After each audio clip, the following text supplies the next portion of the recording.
भक्तों, हर हर महादेव। श्री राम कथा के क्रम में हम आज मनसुत रूपा जी के तपस्या और उसके बाद भगवान श्री राम वहाँ पर प्रकट होते हैं और उनसे वर मांगने के लिए कहते हैं। तो मनसुत स्वरूपा जी भगवान श्री रामचंद्र जी से वर मांगते हैं कि आप मुझे पुत्र रूप में मिलें, और भगवान उन्हें एवं मस्त कहकर अंतर ध्यान होते हैं। तो उसी प्रसंग का हम वर्णन करेंगे। तो आइए शुरू करते हैं। सोनी प्रभु बचन जोरी जुग पानी, धरि धीरज बोली मृदु बानी। नाथ देखि पद कमल तुम्हारे, अब पूरे सब काम हमारे। भगवान की वाणी सुनकर और मनु जी ने काफ़ी कोमल वाणी से हाथ जोड़कर भगवान से कहा कि आपके चरण कमलों को देखकर जो हमारे मन की सारी इच्छाएं थी वह पूरी हो गई हैं। एक लाल सा बड़ी उर माही, सुगम अगम कही जाते सुनाही। तुम ही देत असि सुगम सुहाई, अगम लाग मोहि निज कृपनाई।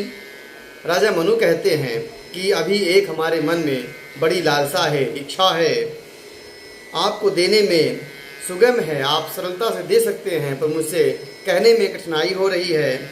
आपको तो सर्वज्ञ हैं, आप समर्थ हैं देने में, लेकिन जैसे कोई गरीब व्यक्ति से कोई मांगने के लिए कहे तो वह क्या मांगेगा? किसी से एक दो दिन की खाने के लिए पैसे मांग सकता है, अन्न मांग सकता है, इससे ज़्यादा क्या मांग सकता है? तो कोई मांगने वाला अपने क्षमता के हिसाब से ही मांगता है। तो वही मनु जी कहते हैं कि मुझे दीनता के कारण अत्यंत कठिन मालूम होता है कि वह पूरा होगा कि नहीं। जथा दरिद्र विधु तरु पाई, बहु संपत्ति मांगत सकुचाई। तासु प्रभाव जानी नहीं सोई, तथा हृदय मम संशय होई। जैसे किसी दरिद्र व्यक्ति से कहा जाए कि तुम धन मांगो, तो दरिद्र जो है वह मांगने में संकोच करता है कि कितना हम मांगे, जितना कि सामने वाला दे पाए, तथा जैसे कि वह सामने वाले के प्रभाव को नहीं जानता है, वैसे ही मेरे हृदय में संशय हो रहा है कि जो मैं मांगना चाहता हूँ आप मुझे देंगे या नहीं। सो तुम जानऊ अंतर्यामी, पूर्व मोर मनोरथ स्वामी। सकुच बिहाई मागु निप मोही, मोरे नहीं अदेय कछु तोही। तो मनु जी कहते हैं कि प्रभु आप तो अंतर्यामी हैं, आपके सबके मन की बात को जानने वाले हैं, आप मेरे मनोरथ को पूर्ण करिए। राजा मनु का कहने का मतलब यह है कि आप मुझसे बिना मुंह खुलवाए, मुझसे बिना मांगे ही आप अंतर्यामी हैं, आप जानते हैं मुझे क्या चाहिए, तो आप मेरी इच्छा को पूरा कर दीजिए। भगवान श्री हरि श्री राम कहते हैं कि आप जो इच्छा हो मांगिए, हमारे लिए कुछ अधेय नहीं है, ऐसा कुछ नहीं है जो मैं आपको दे न सकूं। दान शिरोमणि कृपा निधि, नाथ कहूँ सती भाव।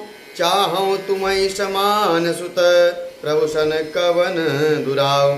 तब राजा मनु कहते हैं कि हे दानियों के शिरोमणि, कृपानाथ, हे नाथ, जगत के स्वामी, मैं आपका अपने मन का सच्चा भाव कहता हूँ कि हम आपके समान ही पुत्र की प्राप्ति करना चाहते हैं। देख प्रीति सुति बचन, देख प्रीति सुनि बचन अमोले। एवमस्तु करुणा निधि बोले, आप सरिस खोजो कह जाई। नृप तव तनय हो मैं आई। तब भगवान उनके छल रहित वचन सुनकर और राजा के प्रीत को देखकर करुणा निधि ने कहा, श्री राम ने कहा, एवमस्तु, ऐसा ही होगा, और मैं अपने ऐसा संसार में कहाँ खोजूंगा दूसरा, मैं ही आपका पुत्र बन के आपके घर में अवतार लूँगा। ऐसा भगवान ने राजा मनु से कहा। सतरूपहि बिलोकी कर जोरे, देवी मागी वरु जो रुचि तोरे। जो वरुनाथ चतुर निप मागा, सो कृपाल मोहि अति प्रिय लागा। तब भगवान श्री हरि ने शत्रुपा जी से कहा कि आप भी देवी वर मांगिए, तब शत्रुपा जी ने कहा कि स्वामी नाथ, जो राजा ने, चतुर राजा ने वर मांगा है वह मुझे बहुत प्रिय लगा है। प्रभु परंत सुठी होती दिठाई, यद्यपि भगत ही तुम ही सुहाई। तुम ब्रह्मादि जनक जग स्वामी, ब्रह्म सकल उर अंतर जामी।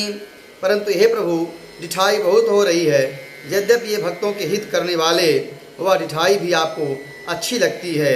आप ब्रह्मा आदि के पिता हैं, जगत के स्वामी हैं और सबके हृदय की बात को जानने वाले हैं।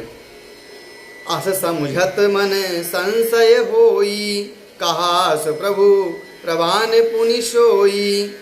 जे निज भगत नाथ तव हई, जो सुख पावई जो गति लहई।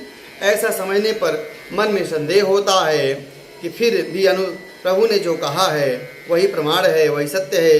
हे नाथ, आपने जो निज जन हैं वो सुख पाते हैं और परम गति को पाते हैं।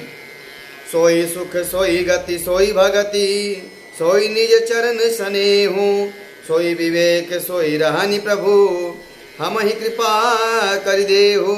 हे प्रभु, वही सुख, वही गति, वही भक्ति, वही अपने चरणों में प्रेम, ज्ञान और रहन सहन हमें प्रदान करिए जो एक भक्त की होती है।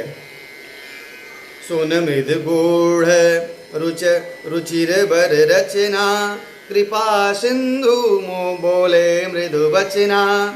जो कछु रुचि तुम्हारे मन माही, मैं सो दीन सब संशय नाही। रानी की कोमल गूढ़ और मनोहर वाक्य रचना सुनकर प्रभु कृपा सिंधु कोमल वचन में बोले कि तुमने, तुम्हारे मन में जो इच्छा है वह हम तुमको सब कुछ दिया, अब इसमें कोई संदेह मत करना, ऐसा प्रभु कहते हैं। मातु विवेक अलौकिक तोरे, कबहुन मिटही अनुग्रह मोरे। बंदी चरण मनु कहु बहोरी, अवर एक बिनती प्रभु मोरी। हे माता, तब प्रभु शत्रुपा जी को माता से संबोधित कहते हैं, क्योंकि उन्हें पुत्र होने का वरदान दे दिया, तो इसलिए वो उनके माता ही हैं। तो उन्हें कहते हैं, हे माता, मेरी कृपा से तुम्हारा अलौकिक ज्ञान कभी नष्ट नहीं होगा। तब मनु ने भगवान के चरणों में वंदना की और कहा, प्रभु एक विनती मेरी और है। सुत विषयिक तब पदरति होई, मोहि बड़ मूढ़ कहे किम को। मनि बिनु फनि जिमि जल बिनु मीना, मम जीवन तिम तुम ही अधीना। आपके चरणों में मेरी वैसी प्रीति हो जैसी पुत्र के लिए पिता की होती है, चाहे कोई मुझे बड़ा मूर्ख ही क्यों न कहे। जैसे मणि के बिना सांप और जल के बिना मछली, वैसे ही मेरा जीवन आपके बिना अधीन रहे। असबरु मागी चले गही रहेऊ, असबरु मागी चरण गही रहेऊ। एवं मस्तु करुणानिधि कहेऊ, अब तुम मम अनुशासन मानी। बसहूँ जाय सुरपति रजधानी। ऐसा वर मांग कर राजा भगवान के चरणों में पड़ गए। तब दया के निधान भगवान ने कहा कि ऐसा ही होगा, अब तुम मेरी आज्ञा मानकर देवराज की राजधानी में जाकर वास करो। तह करि भोग विलास, तात गए कछु काल पुनि। होई हैं अबद भुआल, तब मैं होव तुम्हारे सुत। भगवान ने कहा कि आप जाकर देवनगरी में, राजा इंद्र की नगरी अमरावती में बाकुछ दिन तक वास करिए, और फिर जब समय आएगा तो आप अयोध्या जी के राजा बनेंगे, और फिर मैं आपका आगे चलकर मैं आपका पुत्र बनूंगा। ऐसा भगवान ने राजा मनु और शत्रुपा को वरदान दिया है। आगे की कथा हम आगे वर्णन करेंगे। आज की कथा यहीं तक। वीडियो अच्छा लगा हो तो चैनल को सब्सक्राइब करें, कमेंट करें, शेयर करें। हर हर